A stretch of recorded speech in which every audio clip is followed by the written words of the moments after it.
আজকে আপনাদের জন্য নিয়ে চলে এসেছি খাসির মাংসের ঝোল বা কষা রেসিপি। খাসির মাংস কম বেশি আমরা সবাই বাড়িতে তৈরি করে থাকি, তবে খাসির যে একটা এক্সট্রা গন্ধ থাকে সেই গন্ধটা দূর করে কিভাবে মজাদার খাসির মাংস রান্না করা যায় সেই রেসিপিটি আজকে আপনাদের দেখাবো। আশা করি আপনারা বাড়িতে এভাবে ট্রাই করুন। তবে চলুন রেসিপিতে চলে যাই। এই জন্য এখানে আমি 500 গ্রাম মাংস ভালো করে ধুয়ে পরিষ্কার করে নিয়ে নিয়েছি। মাংসটাকে এখন আমি ম্যারিনেশন করব। 1 চামচ পেঁয়াজ বাটা, 1 চামচ রসুন বাটা, 2 চামচ আদা জিরা বাটা। মাংসর পরিমাণ অনুযায়ী এখানে আপনারা কম বেশি মশলা করে নিতে পারেন। আর দিয়ে নিলাম টক দইয়ের পরিবর্তে পেঁপে বাটা। দিয়ে নিয়েছি 1 চামচ হলুদ গুঁড়ো, 1 চামচ লবণ, 2 চামচ মরিচ গুঁড়ো আর 1 চামচ ধনিয়া গুঁড়ো। আর দিয়ে নিচ্ছি 2 চামচ তেল। এখানে আমি রান্নার রেগুলার তেলটাই ব্যবহার করেছি, আপনারা চাইলে মাংসটি সরিষার তেলও রান্না করতে পারেন। হাত দিয়ে আমি সব মশলাগুলো মাংসর গায়ে ভালো করে মেখে নিচ্ছি, এতে করে যেন পুরোপুরি মাংসর মধ্যে মশলাগুলো ঢুকে যায়। দিয়ে নিলাম 2টি গোটা রসুন আর রেস্টে রেখে দেব 1 ঘন্টার মতো।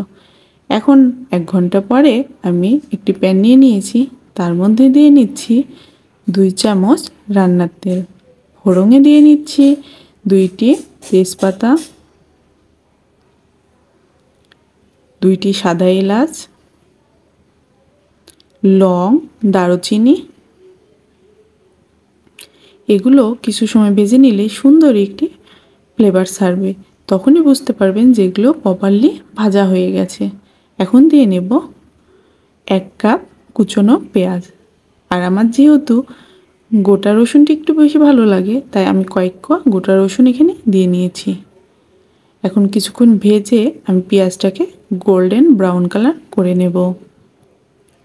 দেখতেই পাচ্ছেন পেঁয়াজটা কিন্তু একদম লাল লাল করে ভেজে নিয়েছি।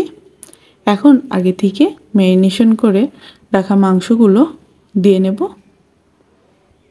এইভাবে যদি মাংস রান্না করেন খুব চটজলদি হয়ে যাবে এবং খেতেও অনেক মজাদার লাগবে, কোনো রকম গন্ধও থাকবে না মাংসের মধ্যে। পেঁয়াজের সাথে ভালো করে নেড়েচেড়ে মাংসটিকে আমি এখন কষিয়ে নিব।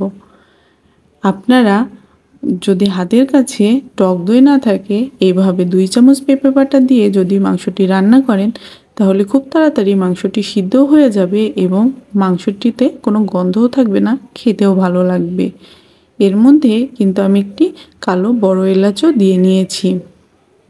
সব মশলাগুলো সুন্দর করে মাংসর সাথে কষিয়ে নিলেই কিন্তু অনেকটাই তেল ছেড়ে দেবে।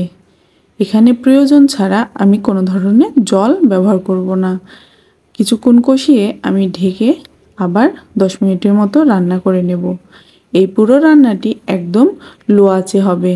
লো আঁচে রান্না করলে মাংসটি খেতেও ভালো লাগবে আর রান্না করতে কোনো ধরনের জলের প্রয়োজনও হবে না। আবার কিছুক্ষণ কষিয়ে এখানে দিয়ে নিচ্ছি 1/2 চামচ গোলমরিচ গুঁড়ো। গোলমরিচ গুঁড়ো দিয়ে যদি খাসি মাংসটি রান্না করা যায়, মরিচের ঝাঁঝের কারণে মাংসটি খেতেও ভালো লাগে এবং কোনো ধরনের খাসির গন্ধ থাকবে না। আবার কিছুক্ষণ কষিয়ে আমি ঢেকে এভাবে রান্না করে নিচ্ছি। আমি কিন্তু কয়েকবার এভাবে ঢেকে ঢেকে এবং ঢাকনা 5 মিনিট পর পর তুলে আবার একটু নাড়াচাড়া করে আবার ঢেকে রান্না করে নিছি। এখন দিয়ে নিচ্ছি আগে থেকে ভেজে রাখা কয়েক পিস আলু। মাংসের মধ্যে আলু দিলে কিন্তু সেই মাংসের টেস্টিও অনেকটাই বেড়ে যায়। অনেকেই আছে যে মাংস পছন্দ করে না, কিন্তু মাংসর আলুটি কিন্তু অনেক পছন্দ করে। আমার এই রেসিপিটি যদি আপনারা ফেসবুক পেজ থেকে দেখে থাকেন, অবশ্যই আমার পেজটি লাইক করবেন, ফলো দিবেন এবং বেশি বেশি করে শেয়ার করবেন ফ্রেন্ডস এবং ফ্যামিলির মধ্যে। আর আমার ইউটিউব চ্যানেল দিয়ে দেখে থাকলে অবশ্যই আমার চ্যানেলটি সাবস্ক্রাইব করে রাখবেন এবং পাশে থাকা বেল আইকনটি ক্লিক করে রাখবেন। এতে করে আমি ভিডিও দেওয়ার সাথে সাথে আপনারা নোটিফিকেশন পেয়ে যাবেন। যারা এই কাজগুলো করে রেখেছেন তাদেরকে অনেক অনেক ধন্যবাদ এইভাবে আমার পাশে থাকার জন্য। আপনাদের একটি লাইক, একটি কমেন্ট আমাকে নতুন নতুন ভিডিও তৈরি করতে কিন্তু উৎসাহিত করে। আমি কিন্তু এখানে কোনো ধরনের এক্সট্রা জল ব্যবহার করি নাই। মাংস থেকে যে জলটি বের হয়েছে সেই জল দিয়ে হালকা মিডিয়াম আঁচে রান্না করে ঢেকে ঢেকে কষিয়ে নিয়ে কিন্তু আমি মাংসটি রান্না করে নিয়েছি। এই যে একটি মাংস তুলে আপনাদের দেখাচ্ছি কত সুন্দর নরম হয়ে গেছে। আপনারা চাইলে আপনাদের পরিমাণ অনুযায়ী এই পর্যায়ে হালকা গরম জল ব্যবহার করতে পারেন। আর যারা কষা মাংস পছন্দ করেন তারা কিন্তু এভাবেই রেখে দিতে পারেন। এই পর্যায়ে আমি কিন্তু দিয়ে নিয়েছিলাম দারুচিনি আর এলাচ বেটে রেখে আমি এই পর্যায়ে দিয়ে নিয়েছি। এতে মাংসের মধ্যে সুন্দর একটি ফ্লেভার আসে। এখন মাংসটি আমি সার্ভ করে নিচ্ছি। দেখেই বুঝতে পারছেন কতটা লোভনীয় হয়েছে আজকের এই খাসির মাংসর রেসিপিটি।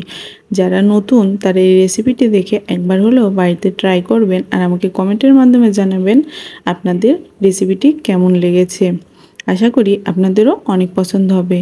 পুরো রেসিপিটির উপকরণ আমি ডেসক্রিপশানে দিয়ে দেব, চাইলে আপনারা সেখান থেকে দেখে নিতে পারেন।